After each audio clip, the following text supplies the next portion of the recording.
Hello, today I'm going to talk about which are the best language learning books and which are the worst language learning books. When I was starting out with language learning, I always wanted to know which ones were the best, and I would ask people's recommendations, and they would often recommend to me very impressive sounding books. And I would buy them. I would feel proud I would have them on my shelves. But over time I've learned that the recommendations weren't always the right recommendations. I've come up with a much simpler definition now for which are the best books and which are the worst books, and this has helped me both in my language learning and in my book purchasing, and I'd like to share it with you. So, the advice will apply both to textbooks and to novels, fiction books, and I'm going to show you some of the books which proved to be the best books for me, and some which proved to be the worst. And I'd like to see if you can work out possibly what the best books might have in common and what the worst books might have in common, and it may surprise you. So let's start with the best books for when I was learning French. One of my favourite books of all time, French with Ease by Assimil. A novel, Jean de Florette. A textbook, The French Language of Today in 90 Lessons. Another textbook, French for Reading. And finally, what I think may be the best language course of all time, French in Action, a book with accompanying video and audio. So those are my favourite, the best textbooks. Now I'll show you the worst.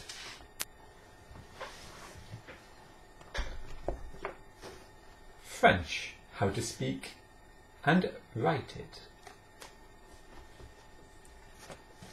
Baron's 501 French verbs. This may surprise you.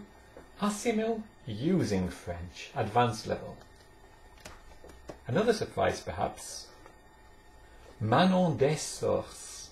Manon des Sources is the follow-on book to one that was actually one of my favourites.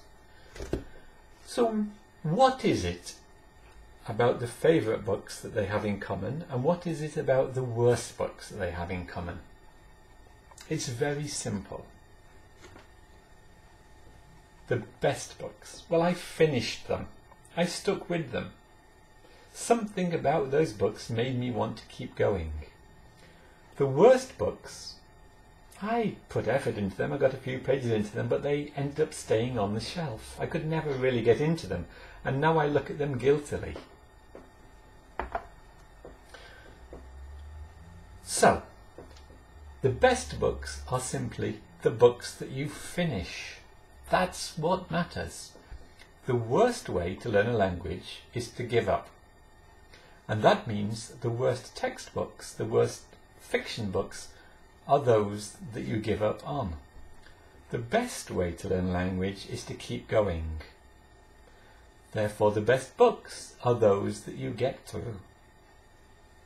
So now, my book buying advice, which I follow myself, is buy a lot of books and buy them used.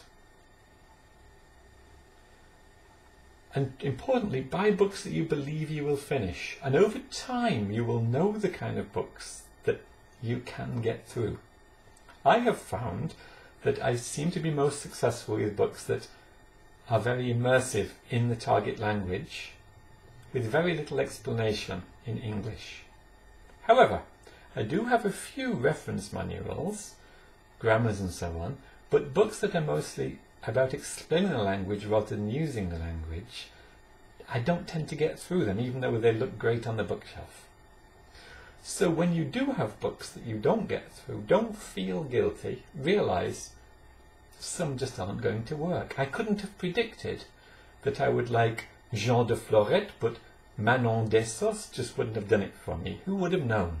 The same with the first Assimil French book. I bought the second one, having been thrilled with the first, and found I couldn't get into it. So with this in mind, I was in Paris recently and I bought some novels.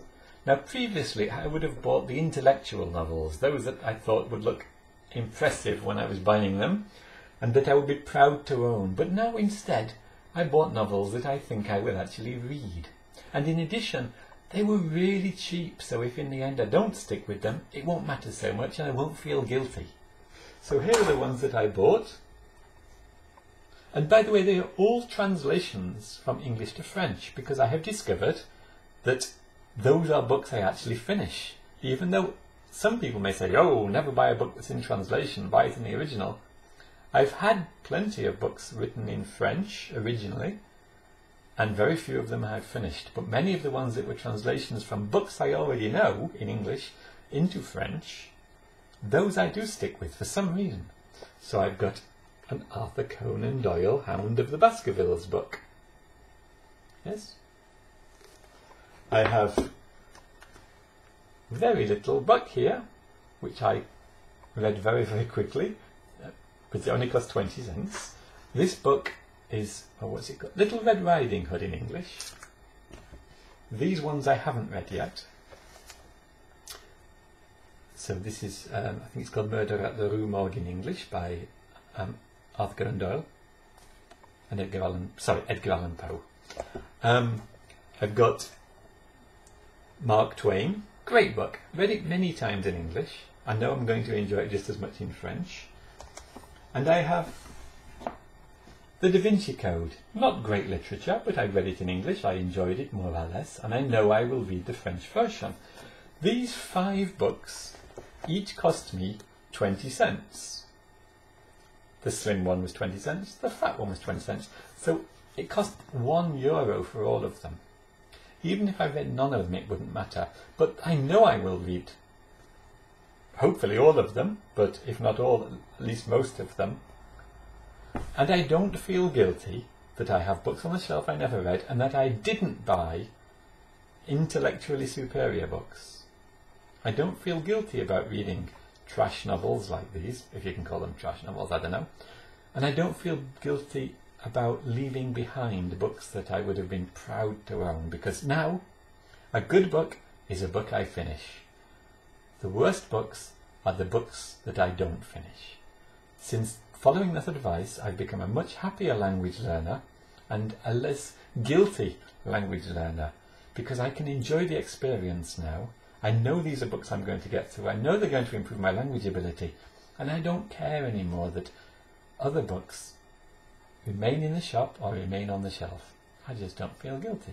It made me happier, and I hope that if you can follow the same advice, it'll make you happier too. You take care. Bye.